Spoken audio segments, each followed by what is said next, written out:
Hey, welcome back to VeloNews TV and a very special evening here at U-Bikes. I'm being joined by Michael Aisner, the director of the Coors Classic, and actually you did some of the zingers too, didn't you, Mike? Two of them, right? 77 and 78 and 79. I was public relations director, and then I bought the race from him in 79. So what an incredible evening. Davis Finney's speech brought quite a few people to tears here. It's a very critical time in his life. But tell me a little bit about what it means to you, Mike, to have all of these people from your life gathered here. Pretty emotional evening, wasn't it? It's an emotional evening, and I think that the biggest part of this for me was the fact that this race had an impact on lots of people's lives. And in a way that, I mean, look at their ages. Subtract 25 years from them, and this was kind of the formative thing for many people, that they actually were emerging out of the kind of educational thing that we do for the first many years of our life, and now suddenly they're involved in an event where there's a family that's kind of made up, and they're revisiting the family and those memories now through this. And it's just honoring it. It's not like we're reliving the old days. We all have great lives doing other things. But the fact that that meant something to us and that we can honor that now. So at what point did this start to emerge to you that this was a lot more than a bike race? Was it right away when you got involved, or did it take a while for you to realize that there's something more to this sport? Well, I was, the first time I saw this thing in 1977, I was enamored with it immediately. I'm standing there in the park. Mo Siegel asked me to be public relations director for a bicycle race. I had no interest in that. I was coming from animal welfare and radio and television. All of a sudden here I was supposed to be selling bike racing. But I went to the race and I loved it for everything that we fall in love with cycling about. I love the color, I love the speed, I love the danger, I love the competitiveness, I love the international part of the whole thing. For me, this was an extraordinary thing, so I was won over.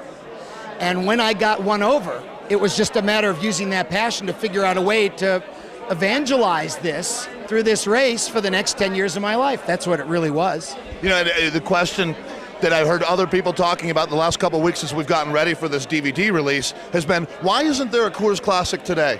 And why isn't there a Coors Classic today, Mike? Yeah, it's a complex answer. And I guess, here's the thing. It's sponsorship, it's markets, it's all that. All of that. It's road use. I mean, when you ask that question, eight things are piling into my head so fast that I couldn't decipher which one to even go to first. I mean, we look at a race course like the Morgul Bismarck. It's inaccessible anymore. It's all homes.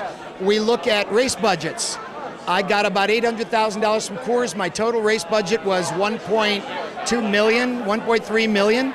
We raised $1 million from Coors Classic concession sales, and the truth was to do that same race today, as we know, with Georgia and the other events that you're involved in, $3 million, $4 million, $5 million, $6 million to conduct exactly the same event 23 years later. So there's a prohibitive nature to it that just makes it difficult, and then you got to get the roadways cleared, and you've got all the other costs involved, so yeah, it's not an easy answer. No, and so, but you're saying that the final year of the race, 88, your budget from Coors was only $800,000? I think so. We were always under $1 million. That is amazing. So some of the highlights for you from tonight. Obviously, Davis Finney was one, but tell me some of the other people that traveled long and far to get here that you were so happy to see. Jock Boyer came here. Steve Tilford drove in from Kansas and looking like the wild man. And 2 days ago or 3 days ago, the guy was like submerged in his life in a lake, struggling for his life, and he's here tonight. That's the old Steve. One of the things that I talked about tonight that was a big deal for me was kind of the notion, when I was listening to you announce over at the cyclocross race, I bumped into Hugh Walton, and Hugh said, Michael, can you have a picture with my kids? We took the photograph, and later on, they sent me the picture, and I'm sitting at home looking at it and going, wait a minute. These are what we call race babies. What's a race baby? Their parents met at the race. Here's a racer and a staff member. And we've got Dale Stetton and his wife. We've got other staff members, Don Hobbs and his wife. We've got Finney and Carpenter and their incredible son, who's now racing, and their beautiful daughter. I mean, the list goes on and on of these people that are part of the legacy. A lot of these kids were here tonight. Logan Pierce was here tonight, Jeff Pierce's kid. How about Oach coming as well? Now, and was that Oach? There was some question. Was that Oach who was letting the air out of Davis's tire? You got to get the DVD to see this scene. Here's the thing. It was Oach. In defense of Oach, what do? Let a little air out of the tire so it sticks to the ground better, right?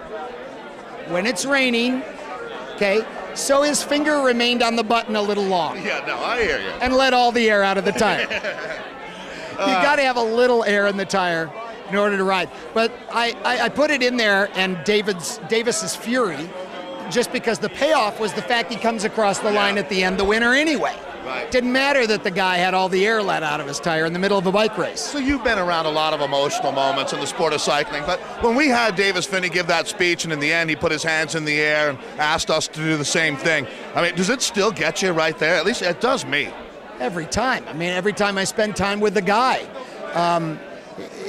There is an ingredient in this guy that is so special. I love being there and being around him and touching that. Dialing back through his years on these DVDs, sitting at my house, living with a 2006-7 consciousness at my age, looking back at the way these guys were and the way I was 25, almost 30 years ago. It was amazing to compare the Davis then and the Davis now, and how he is exchanging that win fury for, I'm going to make this work, and I'm going to do it with a smile. And that gets me every time, of course. Yeah, so and some of the other people that we had here today I thought were interesting. It was great having Nelson Vales around. Take me back through some of your memories with Nelson. None of them are good. Not a single one of them are good.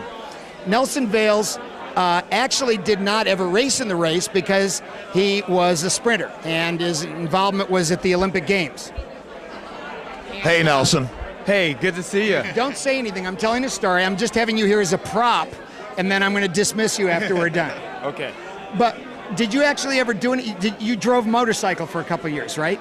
Yeah, but you flew me in back in 1982 for the sprints. I was your ringer. Right. And then I stayed for a week and never went back. Lenny Preheim was pretty pissed off back then. That was it. And then it all began from there. Right. That was it. And then ended up doing motorcycle and other things for the event. No, there were a lot of people like him that were involved. Jim Akowitz was a Just go right through. Jim Akowitz was a racer in the early days of the Coors Classic. Came back as as a team manager, and we had a number of those that did that over the years.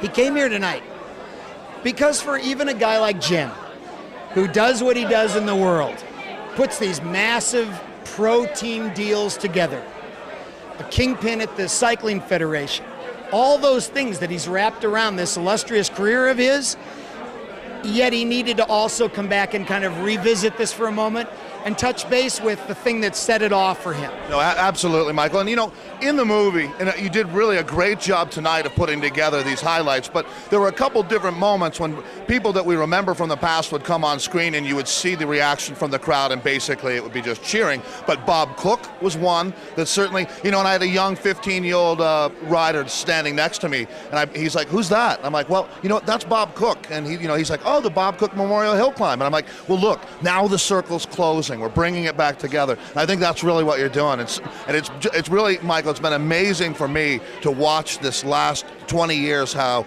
all of these people from the event, like you've mentioned, have been so successful. Dana Albert is another great example. What did Dana do for you back during the race? He wandered into the race office and he could type really fast, and he was a guy, and what guy could type really fast? So we sat him down. It was a novel thing. He was 14, 15 years old, and he burned up a whole bunch of typewriter time putting stuff together on those old IBM Selectrics and our first little Macintosh.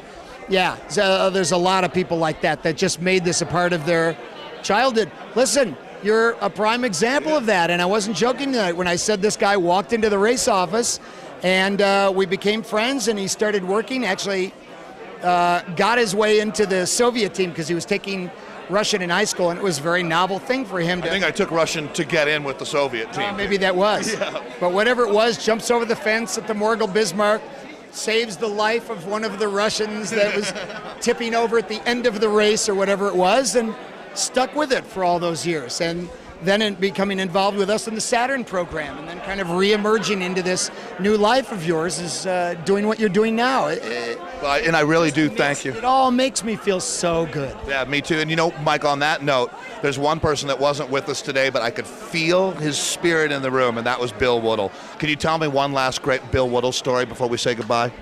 None of those stories are tellable. None of them should ever be on the internet beyond anything you and I would do over an orange juice in a bar somewhere. That's what Bill Woodle was all about. He gives me such pleasure to see him here.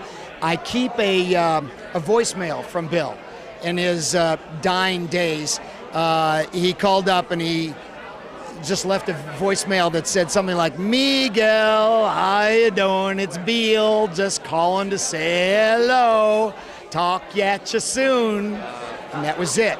And I played that thing every month because I just want to hear the guy's voice.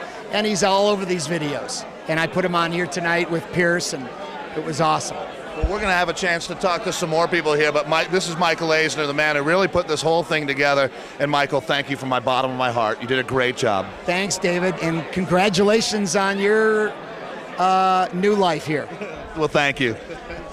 So signing off here at U-Bikes, we're going to go to Try Shack Down. Guys like Davis Finney and Ron Kiefel. I'm Dave Toll saying see you down the road.